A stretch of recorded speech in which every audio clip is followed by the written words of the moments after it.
I pozdrav ljudi, dobrodošli u prvu epizodu Minecraft kreativa.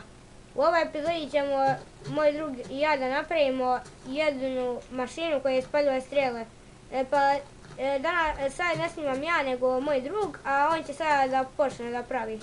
Inače, ja sam Pero Gaming i možda ćete me vidjeti na nekim serverima.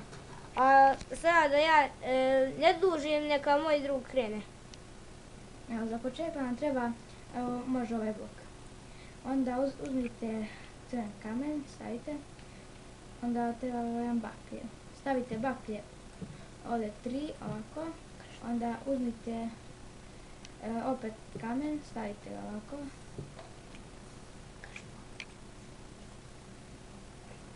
Ovako stavite, onda uzmete, stavite posle ovdje i onda stavite ovdje automat.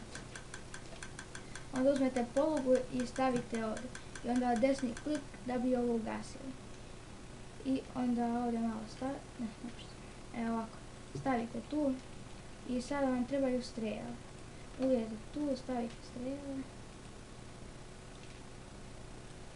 Ovako, ja sam stavio svugdje, jesi.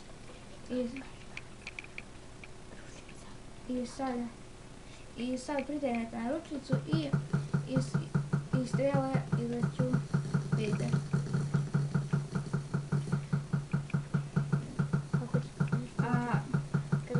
Vi opet još jednom pritegnete i isključite. A ako ne znate kako da stavite ovo, pritegnete shift i stavite. I sad, eto, to je bilo to za ovaj tutorial. Lajkujte, šerujte i subscribe. Ćao. Ćao.